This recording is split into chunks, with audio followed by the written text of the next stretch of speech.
Assalamualaikum warahmatullahi wabarakatuh.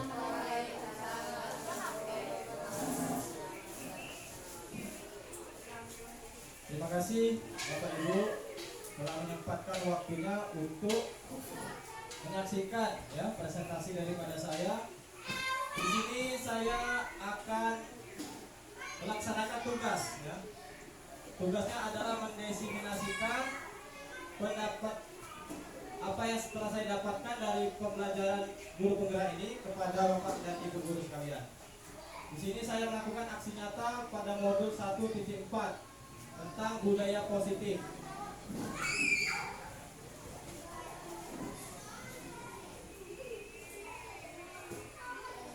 Nah, di sini kita akan memahami yang namanya penyebaran pemahaman kepada rekan guru.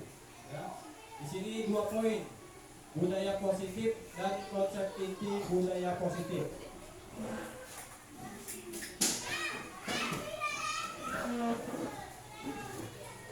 Budaya positif menyebarkan pemahaman dan penerapan pengalaman budaya positif. Nah, poin-poinnya di sini terdapat nilai-nilai kebajikan. Ya. Yang pertama, perubahan paradigma belajar. Yang kedua, disiplin positif. Yang ketiga, nilai-nilai kebajikan. Yang keempat, kebutuhan dasar manusia. Selanjutnya, posisi kontrol guru, motivasi kebutuhan manusia, keyakinan kelas, dan yang terakhir adalah segitiga restitusi. Di mana pada 8 poin ini akan saya jelaskan satu persatu. Yang pertama, ada pembelajaran dengan paradigma baru. Kita kenal saat ini kita melaksanakan yang namanya kurikulum merdeka. Di kurikulum merdeka ini terdapat 6 dimensi. Ya. Yang pertama adalah berakhlak mulia. Yang kedua, berkebinekaan global. Yang ketiga, mandiri. Yang keempat, bergotong royong. Yang kelima, bernalar kritis. Dan yang terakhir adalah kreatif. Nah, ke-6 dimensi ini diharapkan ya, dapat diterapkan pada seluruh murid. Ya. Pada kurikulum merdeka ini, dimensi inilah yang diharapkan daripada kurikulum yang saat ini akan dilaksanakan. Yang selanjutnya, miskonsepsi teori kontrol. Nah, ini adalah kesalahan dalam kita berpikir. Ya. Ilusi guru mengontrol murid. Nah, ilusi itu seolah-olah ya, padahal itu tidak nyata. Seolah-olah guru itu dapat mengontrol murid, padahal ya, yang dapat mengontrol itu adalah dirinya sendiri. Kita sebagai guru itu hanya mampu menuntun. Kalau selama ini kita seolah-olah mampu mengontrol murid, ya, seolah-olah apa yang kita perintahkan dilaksanakan oleh siswa atau murid itu seolah-olah kita yang mengontrol, padahal tidak sebenarnya. Sebenarnya yang melakukan kontrol terhadap diri itu adalah siswa itu sendiri. Yang kedua adalah ilusi bahwa semua peraturan positif, efektif, dan bermanfaat. Padahal tidak. Ya. Peraturan itu adalah satu arah. Terkadang ada beberapa siswa atau murid yang sebetulnya tidak mampu ya, menjalankan daripada peraturan tersebut. Selanjutnya, ilusi bahwa kritik dan membuat orang merasa bersalah dapat menguatkan karakter. Itu juga ilusi, ya. Sesungguhnya kita hanya mampu memotivasi, ya. Membuat orang merasa bersalah itu tidak menguatkan karakter. Yang terakhir adalah ilusi bahwa orang dewasa memiliki hak untuk memaksa. Nah, sesungguhnya itu salah, ya. Bukan hak. Selama ini adalah seolah memiliki kekuasaan, tapi itu sebetulnya ilusi. Nah, di sini ada 2 teori. Teori lama yaitu stimulus respons, dan yang terbaru adalah teori kontrol. Yang kita harapkan yang dapat kita terapkan saat ini adalah teori kontrol. Bagaimana mengubah paradigma stimulus respons kepada pendekatan teori kontrol. Di sini tampil dua perbedaan. Yang pertama, realitas kebutuhan kita sama. Sedangkan yang dikatakan oleh teori kontrol, realitas kebutuhan kita itu berbeda-beda. Ya. Setiap siswa atau murid kita itu memiliki kebutuhan yang berbeda-beda, memiliki kemampuan yang berbeda-beda. Jadi tiap siswa itu tidak memiliki kesamaan yang otentik, pasti memiliki perbedaan meskipun hanya sedikit. Selanjutnya, semua orang melihat hal yang sama. Sedangkan teori kontrol, setiap orang memiliki gambaran yang berbeda. Ya. Pemahaman, cara berpikir orang itu pasti berbeda-beda. Antara ibu-ibu yang sebangku saja saat ini duduk pasti memiliki pemahaman yang berbeda atau memiliki pandangan yang berbeda terhadap satu hal yang sama. Selanjutnya, kita mencoba mengubah orang agar berpandangan sama dengan kita. Kalau dari teori kontrol, kita berusaha memahami pandangan orang lain tentang dunia. Ya. Jadi kita tidak mampu atau mencoba mengubah orang lain agar berpandangan sama. Ya.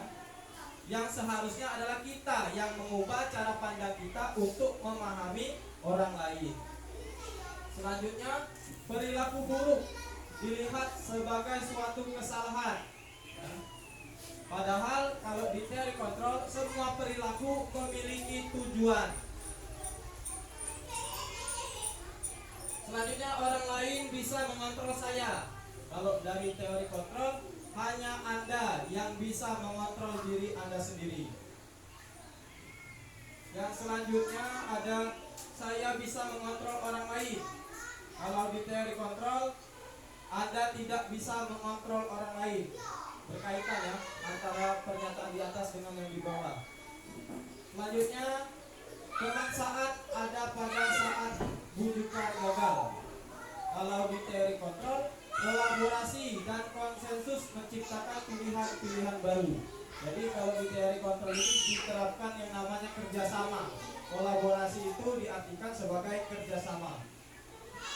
Yang terakhir adalah model berpikir menang atau kalah. Kalau dari teori kontrol, model berpikir menang dan menang. Nah, di sini maksudnya adalah win-win solution. Jadi keduanya memiliki kemenangan yang sama.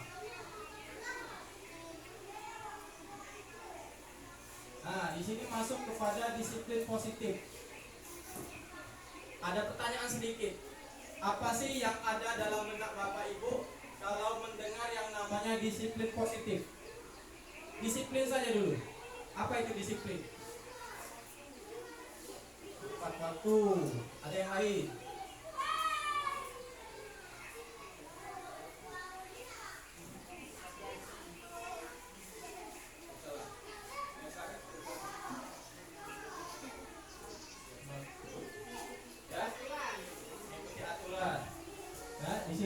Sedikit saya jelaskan tentang pandangan saya mengenai disiplin. Disiplin itu berasal dari kata disiplina yang artinya belajar. Ya. Nah, jadi kita itu belajar memahami sesuatu dengan cara pandang positif. Di sini ada kalimat di mana ada kemerdekaan, disitulah harus ada disiplin yang kuat. Sungguh pun disiplin itu bersifat disiplin, yaitu kita sendiri yang mewajibkan kita dengan sekeras-kerasnya. Tetapi itu sama saja, sebab jikalau kita tidak cakap melakukan self-disiplin, wajiblah penguasa lain mendisiplinkan kita. Ya. Jadi disiplin itu dari diri sendiri motivasinya. Tapi kalau kita tidak mampu, maka ada pihak lain yang akan mendisiplinkan. Dan peraturan demikian itulah harus ada dalam suasana yang merdeka. Nilai-nilai kebajikan. Nilai-nilai kebajikan itu terdiri dari profil pelajar Pancasila seperti yang dijelaskan di atas tadi. Ada 6 dimensi. Selanjutnya adalah PYP. Selanjutnya 9 pilar karakter, di mana poin-poin ini memiliki turunannya masing-masing. Ya, mungkin akan kita bahas di kesempatan yang lain karena waktu kita saat ini cukup terbatas. Nah, selanjutnya ada kebutuhan dasar manusia. Kebutuhan dasar manusia itu yang pertama adalah seluruh tindakan manusia memiliki tujuan tertentu. Semua yang kita lakukan adalah usaha terbaik kita untuk mendapatkan apa yang kita inginkan. Ketika kita mendapatkan apa yang kita inginkan, sebetulnya saat itu kita sedang memenuhi satu atau lebih dari satu kebutuhan dasar kita. Di mana kebutuhan dasar manusia itu ada 5. Yang pertama adalah kebutuhan bertahan hidup atau survival. Yang kedua adalah kebutuhan atas kasih sayang dan rasa diterima. Yang ketiga adalah kebutuhan kebebasan. Yang keempat adalah kebutuhan atas kesenangan. Dan yang terakhir adalah kebutuhan atas penguasaan. Motivasi perilaku manusia yang terbagi menjadi 3, yaitu hukuman, penghargaan, dan restitusi. Inilah tahapan motivasi perilaku manusia.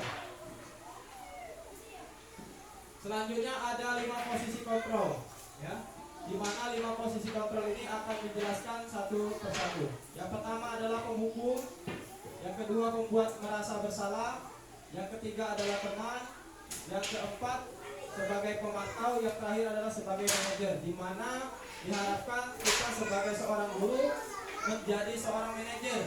Nah, akan saya jelaskan satu persatu apa itu penghukum dan apa itu manajer. Yang pertama, guru sebagai penghukum. Seorang penghukum bisa menggunakan hukuman fisik maupun verbal. Orang-orang yang menjalankan posisi penghukum senantiasa mengatakan bahwa sekolah memerlukan sistem atau alat yang dapat lebih menekan murid lebih dalam lagi. Ada saja guru yang masih menggunakan pendekatan ini. Selanjutnya, membuat merasa bersalah. Pada posisi ini biasanya guru akan bersuara lebih lembut. Membuat rasa bersalah akan menggunakan keheningan yang membuat orang lain merasa tidak nyaman, merasa bersalah atau rendah diri. Selanjutnya, posisi sebagai teman.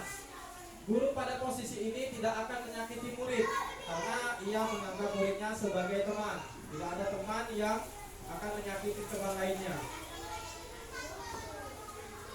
Namun akan tetap berupaya mengontrol murid melalui persuasi. Posisi teman pada guru bisa negatif ataupun positif. Positif di sini berupa hubungan baik yang terjalin antara guru dan murid. Guru di posisi teman menggunakan hubungan baik dan humor untuk memengaruhi seseorang.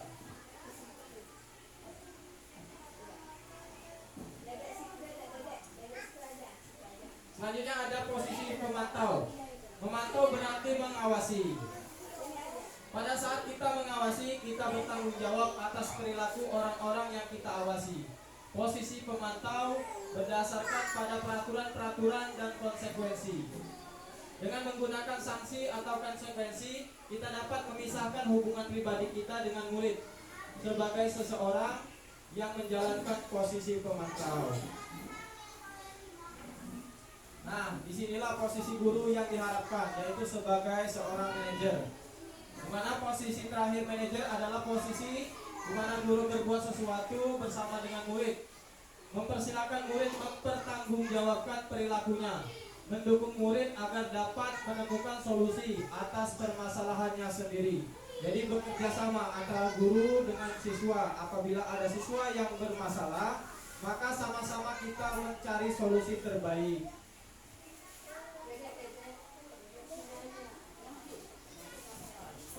Keyakinan kelas, ya. Keyakinan kelas ini berkaitan dengan aturan. Kalau di sekolah itu ada yang namanya aturan. Aturan itu sifatnya satu arah. Aturan itu dibuat oleh orang-orang yang berwenang di wilayah tersebut. Akan tetapi yang melaksanakan peraturan itu sendiri kemungkinan besar tidak mampu melaksanakannya. Maka dari itu di sini diharapkan kita membuat yang namanya keyakinan kelas. Nilai-nilai keselamatan atau kesehatan ini yang kita sebut sebagai suatu keyakinan, yaitu nilai-nilai kebajikan universal yang disepakati secara tersirat dan tersurat, lepas dari latar belakang suku, negara, bahasa maupun agama. Jadi keyakinan kelas ini timbul dari motivasi diri, dari dalam diri, sehingga tidak akan merasa keberatan melaksanakan daripada keyakinan kelas. Nilai-nilai kebajikan bahwa menekankan pada keyakinan seseorang akan lebih memotivasi seseorang dari dalam. Seseorang akan lebih tergerak dan bersemangat untuk menjalankan keyakinannya daripada hanya sekedar mengikuti serangkaian peraturan tertulis tanpa makna. Murid-murid pun demikian. Mereka perlu mendengarkan dan memahami arti sesungguhnya tentang peraturan-peraturan yang diberikan. Apa nilai-nilai kebajikan di balik peraturan tersebut? Apa tujuan utamanya? Dan menjadi tidak tertarik atau takut hingga hanya sekedar mengikuti serangkaian peraturan-peraturan yang mengatur mereka tanpa memahami tujuan mulianya. Yang terakhir, nah ini sudah masuk poin terakhir.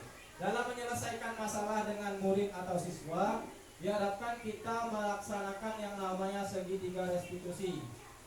Ada 3 tahapan pada segitiga restitusi. Yang pertama adalah menstabilkan identitas yang pertama. Selanjutnya adalah validasi tindakan yang salah. Yang terakhir adalah menanyakan keyakinan.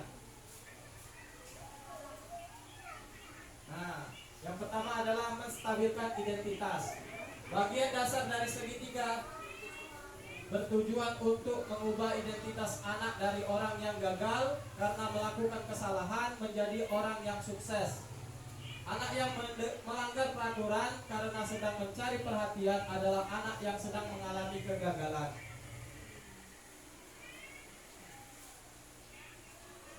Dia mencoba untuk memenuhi kebutuhan dasarnya, namun ada benturan.